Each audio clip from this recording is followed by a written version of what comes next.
Hi, everyone. My name is Max. I'm the developer advocate here at Digital Asset, a leading provider for enterprise distributed ledger technology, a company that's changing how businesses and markets interact.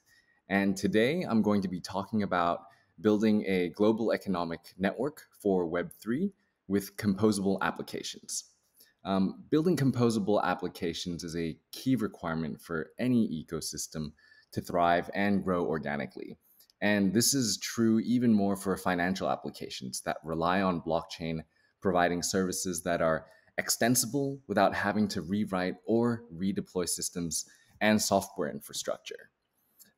So the question is, do smart contract languages and blockchains have a role to play in building these composable networks and architecture and to form the building block for the next generation of global economic networks where the transactions and assets flow seamlessly across organizational boundaries?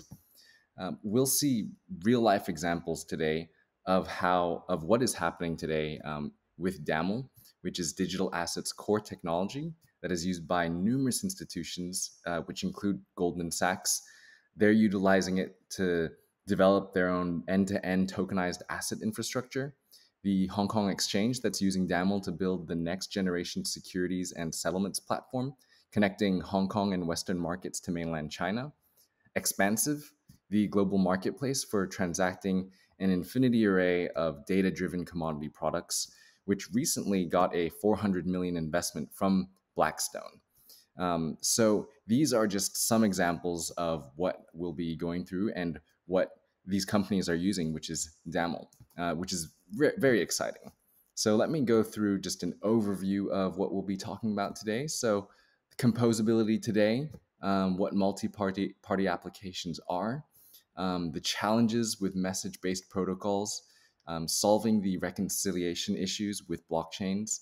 Then we'll go a little bit closer, take a closer look at composable applications on the blockchain and what DAML and Canton are, and then the real world examples. So composability has numerous facets. Most people, when they hear the word composability, they think modularity, the architecture that consists of reusable building blocks. The concept of modular software dates back from the very beginning of the software era.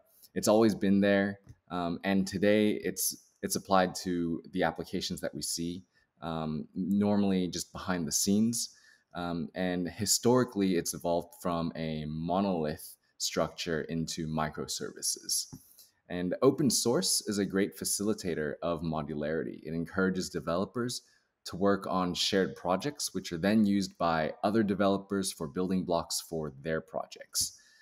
It can be applied to infrastructure, which evolved from more of a centralized client service architecture in the 80s and 90s to distributed application servers, and then to decentralized and serverless containers, which are more of the modern day architecture. And now we're heading towards something more in the lines of a virtual shared system of record based on a distributed ledger. When the modular architecture gives rise to new applications that don't require the foundation to be constantly upgraded or changed, then we've truly come to a composable architecture. Gartner published a white paper where they introduced the term packaged business capabilities. And their research suggests that the winning organizations of the future will be the ones that are organized around producing packaged business capabilities, which can be composed to create desired business outcomes. What would allow these packaged businesses capabilities to be composable? Well, since businesses cannot live in isolation, the economy is a complex interaction of countless business entities. The composability of packaged business capabilities requires an architecture that can actually support this multi-party application. So the next evolution of composability is making applications multi-party ready and extensible. But what exactly are multi-party applications? Multi-party applications are apps that require sharing data across organizational boundaries. An example is any app that facilitates a B2B financial transaction. The current stock of multi party applications is typically built as bespoke workflows, with various entities having different data models and their own silos for their system of record. This results in massive reconciliation problem between organizations. There's also the competing issues of trust, transparency, privacy, scalability, and speed to deal with when building and operating such systems. For a single party composable applications, microservices is the choice of the way to go. It's the architecture today. But how does it actually hold up for multi party applications? The microservice architecture on a public network is optimized for composable and distributed reading. It works great for apps that need to read data from multiple sources, but it's not optimized for composable and distributed writing. For apps that need to write and share data across organizational boundaries, microservice architecture is of little help. The requirement to share data across organizational boundaries raises the issue of trust and privacy, neither of which is addressed by microservices today.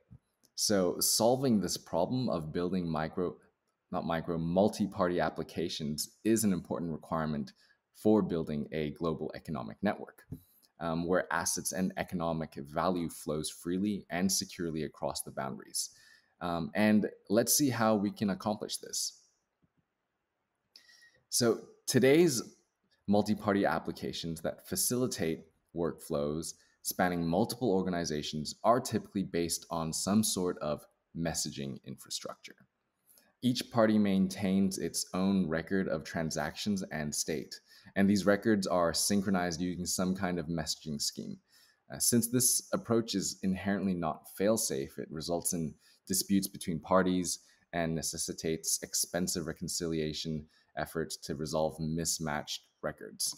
And according to a report from PwC, in 2017, about 25% of finance teams, their time is spent on non-value added reconciliation activities. And this number is much higher for industries with a large back office operations, such as financial services. For instance, Broadridge estimates that about 30 to 40% of total back office labor cost is spent on this act of reconciliation.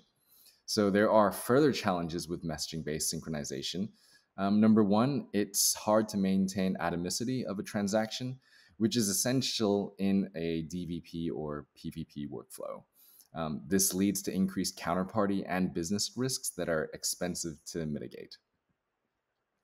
And many of these problems could be addressed if there was a single source of truth between the organizations, eliminating the need for reconciliation. However, having a centralized storage of business transaction records is not really an option. Having a central authority or repository opens up trust and data integrity issues, especially when there are multiple parties involved. So this is where distributed ledger technologies such as blockchain hold promise in addressing this significant issue of multi-party workflows. And that's trust and the reconciliation of records. Blockchain allows for decentralized and trustless interactions. Using the applications running on a decentralized and synchronized ledger, organizations can stay in sync with each other without having to maintain individual data silos or a single centralized data store, and it eliminates for that entire block of reconciliation efforts that we had just mentioned. But there are its own challenges with the existing blockchains today. Some of these are, for example, lack of privacy required, especially for enterprise adoption. The public networks like Bitcoin or Ethereum are unsuitable as a ledger for B2B transactions for many reasons. And one of the glaring reasons is privacy. The data stored on a public network is essentially public. And business transactions have very strict privacy requirements where data must be shared on a need-to-know basis. And every party to a transaction must only see what they're supposed to see. And current solutions to solving this privacy problem comprises scalability and speed of operations, making them practically infeasible.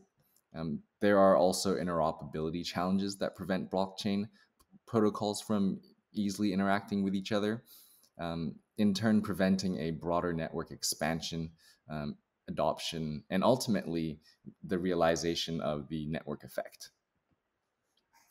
And we looked at decentralized storage technology as an underlying infrastructure to potentially solve this challenging problem of building and running multi party applications. But what about building composable applications and workflows on an infrastructure like this? What are the requirements we need to consider for enabling composable workflows for business applications? We've narrowed it down to a few requirements for composability, and these are the ability to share data across org boundaries, maintain immutability, preserve privacy, and authorization rules. Um, Maintain immutable ledgers as well. So the history of committed transactions are preserved to avoid any conflict or disagreement when multiple parties are engaged in business. And finally, applications that can interact with the ledger and build on each other's capabilities without upgrading or re architecting the underlying layer.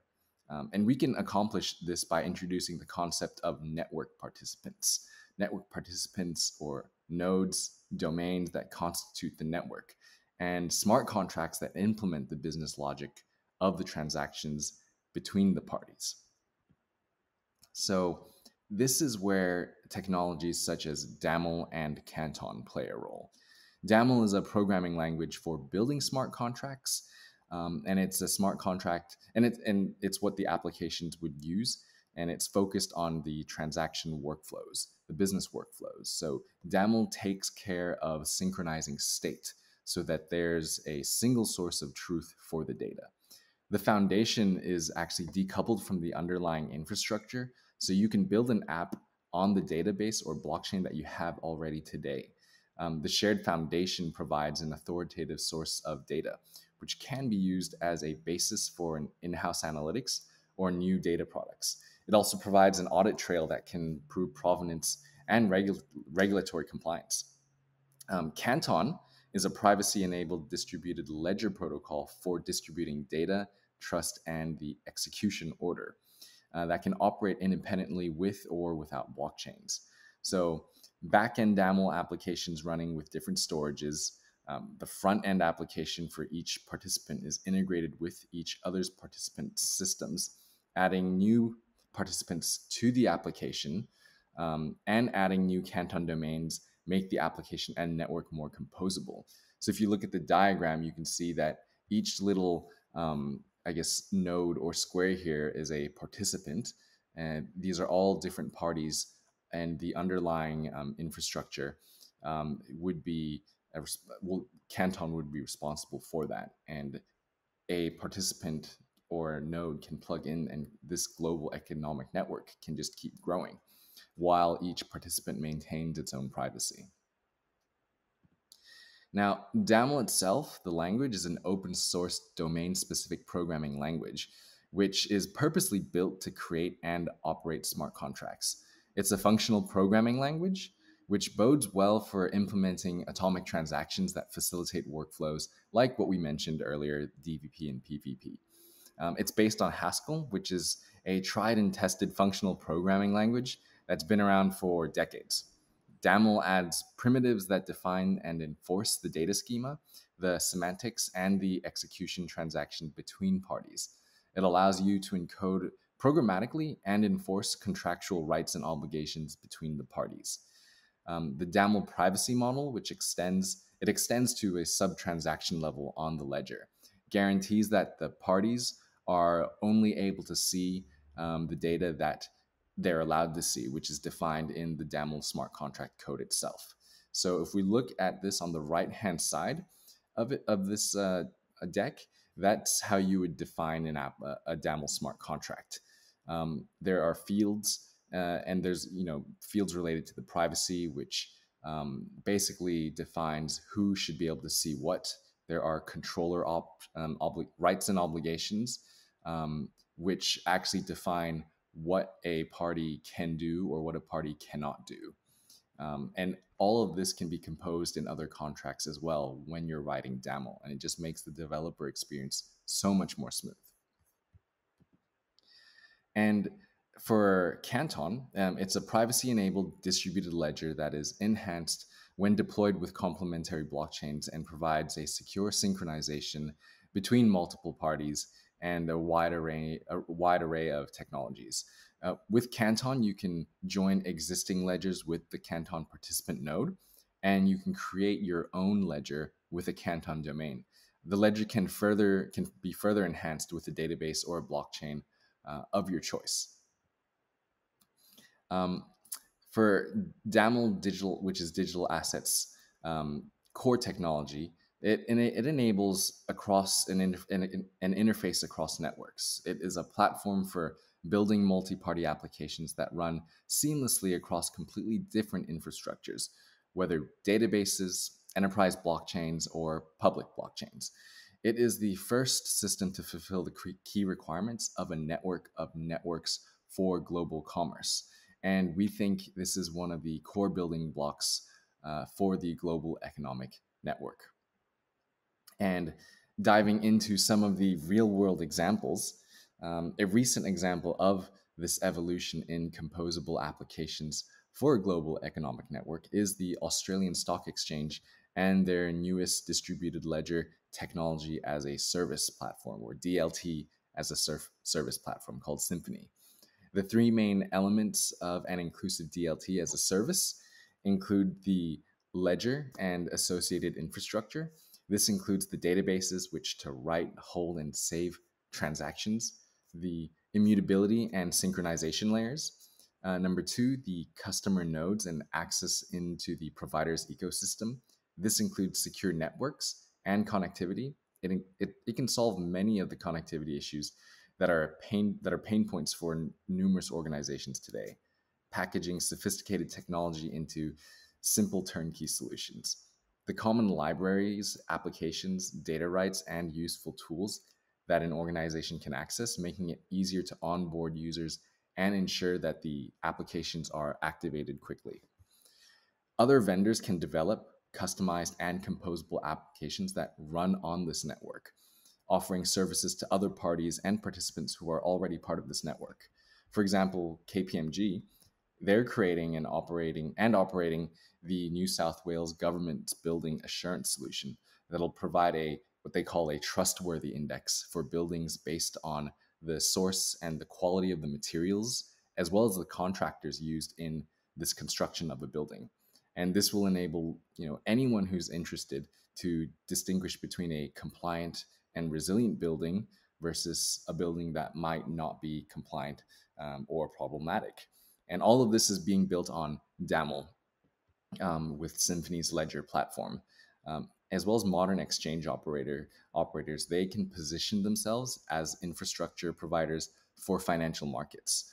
With the Symphony platform built on DAML, ASX, which is the Australian Stock Exchange, they achieved numerous potential new business lines of business, which are not available today without adopting this tech. And this allows us to take a glimpse into the future. We are delivering value today by providing a virtual shared system of record on a range of different synchronization technologies. And in doing so, eliminating the core problem caused by data and process silos. But it is the composability of those networks that hints at our vision for the future, building a global economic network of seamlessly interconnected businesses. A network that not only builds economic value, but enables the value and the information to flow freely and securely with strict privacy across various systems. So that is the presentation on what we bring, and I hope you guys learned a lot today. And if you have any further questions, you can feel free to shoot me a message or just reach out directly to contact me. Thank you. Hey, thank you so much for watching that. I really hope you got value from it. By the way, If you want more where that came from, go to composability.dev and register to be a part of our community today. And if you want to be even more part of our community, go to Twitter and look up JavaScript Jam and follow us. Every Wednesday, we go live at 12 p.m. Pacific Standard Time, and we talk about anything and everything web dev. It's an open mic for everybody, whether you're a beginner, whether you've been doing this forever. We love to hear from everybody, and there's always so much value and good conversation going on there. We wanted you to be a part of it too, so come join us. And by the way, if you left a comment below, that's exactly where the comments are going to be answered during the live Q&As with the speakers. JavaScript Jam live on Twitter Spaces. All right, go to JavaScript Jam. Do it now. Follow us. All right, see you soon.